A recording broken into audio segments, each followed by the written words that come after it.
Good morning.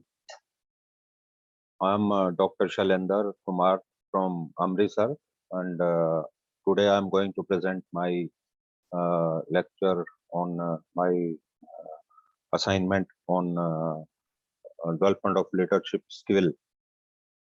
And the first point is how we are doing our diabetic service in our center. So our center is situated in the walled city of Amritsar. It's a holy city and very close to Golden Temple. So we have got a staff of 50 people. We are catering to diabetic population, both outdoor and indoor patients. And we usually cater to the mediocre community, in which most of the patients, 20%, they have got, they are graduates, they are literate, 40% are semi-literate, matriculate, they are matriculate up to 10th, they had attended schools, but not the colleges, and 20% are barely literate. They are just able to write down their names and other things, and few medicines they can understand, and the numbers of insulin they can read on the devices. And 20% are illiterate, totally illiterate. They have to be dependent upon the other people, or they just now count the, they can just count the numbers. So different age groups we cater to. From 40 to 50 patients are 20%, above 50 are almost 50%.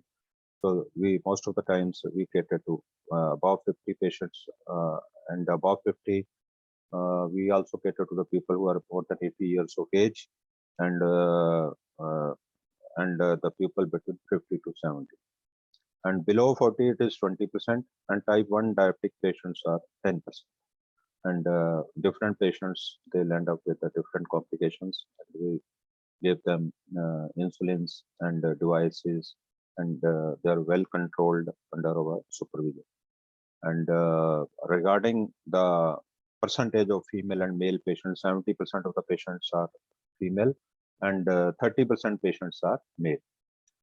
So we have got indoor also. We have got a well-developed ventilator assisted and NIV assisted, and clinical lab, and all the other parameters to check the ABG and HbA1c, ammonia level, and other parameters. So we have got full-fledged lab with ambulance and all the other things, so that we can also cater to the different complications of diabetes, like diabetic ketoacidosis, lactic acidosis, septicemia, and fatty liver disease. Cardiac patients who end up with cardiomyopathy and heart failure, renal and diabetic foot disease patients with septicemia, and ARDS, and even COVID. During COVID times, we had few patients who were handled on lines of level 2 and level 3 in our center. And patients with different types of paralysis, like cerebrovascular accidents, like cerebrum and cerebellar, or even ganglionic infarcts and hemorrhages patients we cater in our indoor. And 70% patients are diabetic, and 30% are in our outdoor. And the outdoor patients, the same patients who are indoor, they also come in the outdoor for follow-up. So we have got a different sports staff. Indoor staff is a dedicated staff of 50 people with 24-hour emergency, ICU, ambulance, lab, laboratory, ECG, chemi shop, and medical officers for round-the-clock support. And they are available round-the-clock, 3 medical officers.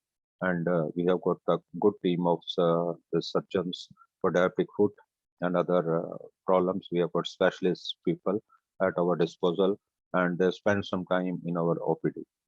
So we have got support staff of qualified staff nurses, and both male and female, intensivist handling ICU and ventilators, X-ray technician, and with CT and MRI backup, which is outsourced by our ambulance.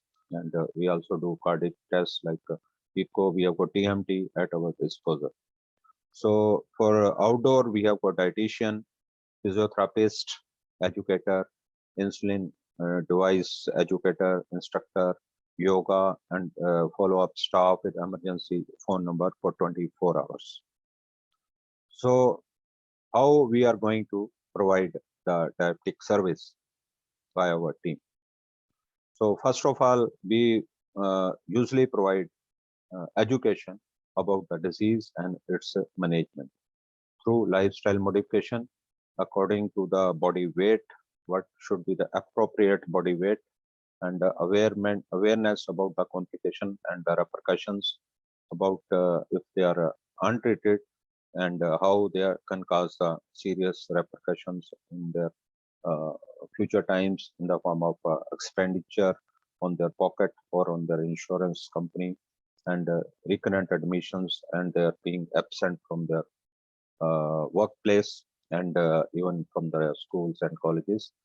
So saving in that way, we want to save some money for the first 5 years after the disease, and then next 25 years if we are more cautious.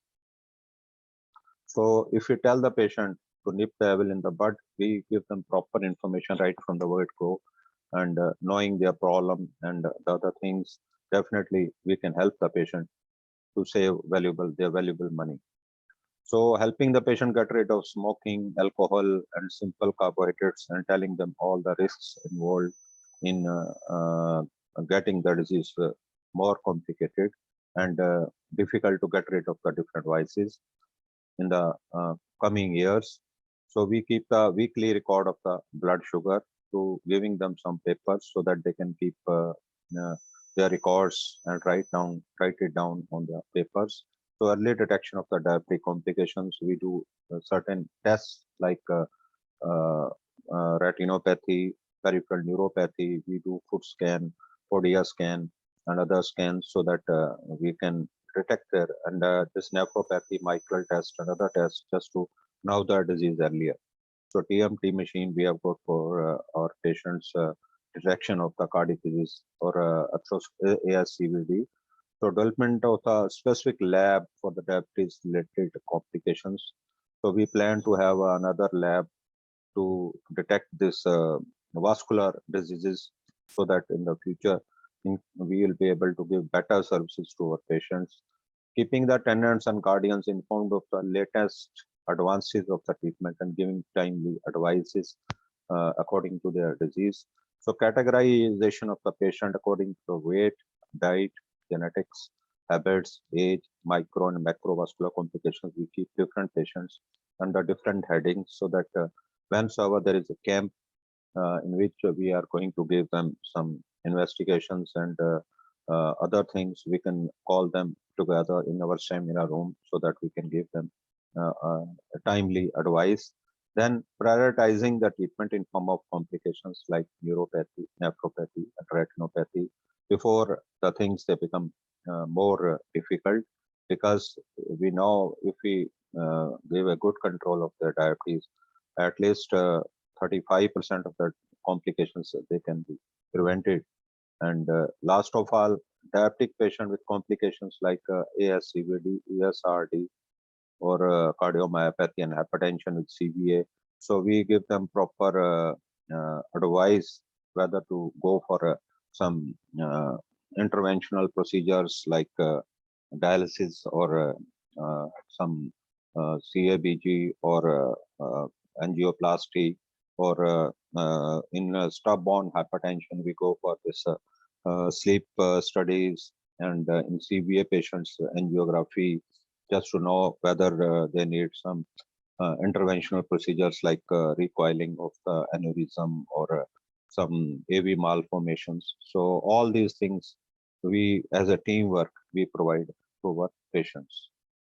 So what is our plan and what is the evidence of the steps that we usually take?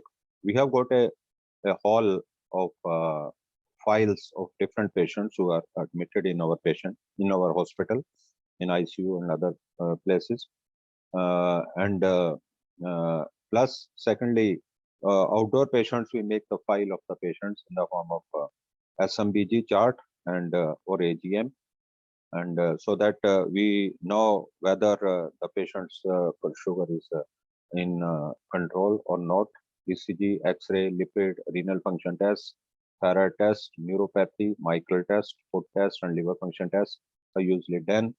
and we plan the diet and exercise of the patient so that which patient can do which sort of exercise and which sort of diet is suitable for them, and we give them timely advice through our dietitian and exercise supervisor so that they can get it done in a separate room so that they'll be able to do that in front of the supervisor and at their own places. And we also have yoga instructors so that they can help with certain yogic postures so that their body becomes more flexible and they can do some breathing exercises so that they get linked up with their autonomic nervous system. So we give the patient some projects like targets and just to achieve certain levels so that regarding their BMI, regarding their waist ratio, regarding their weight, their BP, fasting sugar, BP, blood sugar, HbA1c. So all these things and lipid also, cholesterol, triglyceride, so that they should be given some time limited scopes so that in that time they are able to achieve them. So we also give behavioral change toolkit so that they can get rid of the vices that are going to affect them in the long run, and we prioritize their problems which they have got which is most of the times told by the patients, and we give tasks to the support staff to keep in touch with the patients. We dedicate certain staff to advise them about their diet, their exercise, and their other parameters which are disturbed. So in that way, we have got a plan, and we have got an evidence of different things that we do. Most of the times, we have got a 24-hour staff. So even at odd hours, our staff is there to provide them the diet, exercise, and education about the insulin delivery device and medicines, how they are going to take them. So what is the plan? What is our plan of application? Since hospital has sufficient able staff which can handle different behavioral related problems like knowledge and skill, problem of the patient, emotions of the patient, habits of the patient, and target achievements and social context. So in that way, so we have got 3 time slots for different persons in our hospital in the form of diabetic educator, providing them the proper education, diet and education, dietary education, and then psychological support. Some people they need psychological support. Somebody they want to monitor their progress, and physiotherapy and exercise, and the use of yoga. And we have also got moderated at the back or the helm of the affairs in the form of a doctor. So patients are divided into different categories. First one is the pre-diabetic, who have strong genetic history. So if both the parents are diabetic, 69% chances are there that kid is going to get diabetes one day or the other day, maybe at a very early age, below 30 years. Obese, overweight, rich carb, hard, hydrate diet, and hypothyroidism, sedentary lifestyle with high waist ratio, hypertension, OSA, handicapped, steroid dependent, and autoimmune patients, we keep a strong possibility. Old, aged, dentalus patients because they take lots of carbohydrates. Bedridden patients, history of repeated UTI and infection with fever, nasobronchial allergy and skin allergy patients who are on steroids, type, and all these patients we label them under pre-diabetic category. So type 1 patient diabetics, they are coming to us for their complications in the form of lipoatrophy, skin problems, or injection-induced abscesses, decay, and lactic acidosis, or sometimes for diarrhea and other things, dehydration. So type 2 patients, then severe insulin depleted patients who have got very low body weight, then insulin resistance patients, which are quite common, which have got acanthosis nigricans and dyslipidemia. So mature age related diabetics and MODY patients, then gestational diabetic patients, and then pre-gestational and gestational patients. Then we use SMBG and AGM to prevent the micro and macrovascular complications in these patients. Because a stitch in time saves 9, a drop in HbA1c up to 0.4% can reduce financial constraints in 5 times in 5 years and 25 times in 25 years. So all these complications we can prevent if we give them proper information, and quality of life is also improved. So if a mother wants to give a healthy child after 9 months of uh, pregnancy, her diabetic control is very important. And keeping in mind this thing, if we are with a team, we are able to handle these pregnant ladies. Definitely, it will be a very pleasant surprise for the family and as well as for our team. So these are the different smarter objectives for the service. So first of all is the project knowledge, giving knowledge about the diabetics and its complication and the role of exact control of the sugar, blood pressure, and the lipids, weight, diet through dedicated team of educators and dietitian and moderators. Then moral encouragement of the positive results on the part of the patients through a motivator and psychologist. Improving the health and physical and moral strength of the patient with minimal use of the medicine. Improving awareness about the microvascular disease and quality of life through periodic checkup of HbA1c and other parameters at quarterly intervals. And for poor patients, charity and pharma help is taken care of to set the tempo for self-care and discipline, so that they can make it a habit to get it checked at different times, which we usually give in our OPD, and maintaining and giving personal attention to the individual patients, examining the blood relatives and pre-diabetics in the family of the patient so as to detect the potential patients in time, maintaining the data of the patient for future reference, involving them in information activities, and categorization of the micro and macrovascular patients for the future evaluation. So in the end, what is our reflection? So after going through all these things, the healthy in-range diabetic mother giving birth to a healthy child without any complication is a telltale sign of a concerted effort of teamwork involving mother as well as our support staff. If we are helping the patients to lose weight of 2 to 5 kg in a month, and we have seen people losing weight up to 30 kg or 40 kg through the lifestyle modification and exercise, yoga, and certain medicines like use of the medicine like GLP-1 receptor agonists and SGLT2 inhibitors. In that way, that is the best feedback that we receive from our patients, and they become a sort of a guiding stone for their family, because that becomes a sort of achievement for them. And the patients who follow us, like anything, definitely they get better encouraging results with our uh, treatment, and they become a sort of a good propaganda material for our hospital and our facility. So tight and control of the blood sugar by concerted efforts of all the staff in motivated patients, that is very helpful. And the best compliment we get from our patients is learning part, giving a project and a challenge to accept. We tell the patient that if we are able to control their problems and their disease with a minimal use of medicine, if they are fully involved, so it becomes a sort of a team effort, and passing on the baton from one person to the other person, and to the patient. In the end, 80% is being done by the patient. So the patients, they also become very happy and enthusiastic about the disease part. So there are certain barriers which are there in our society, and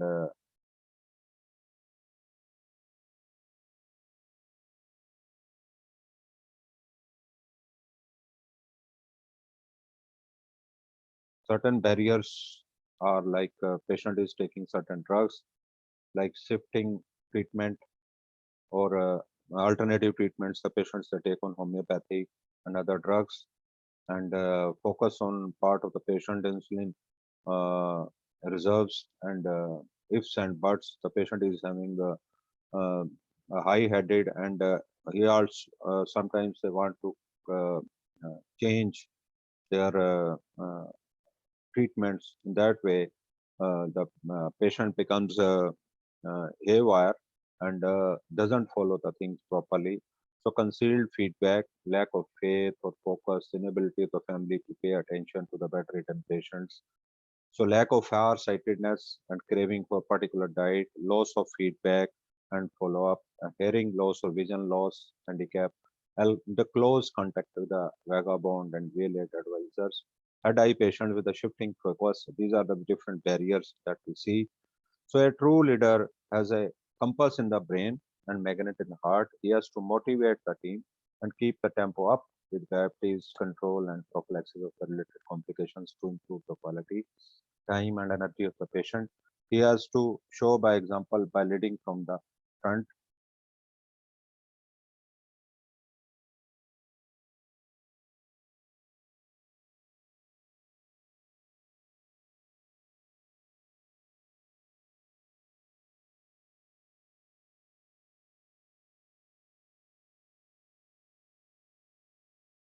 So this is all that we want to share about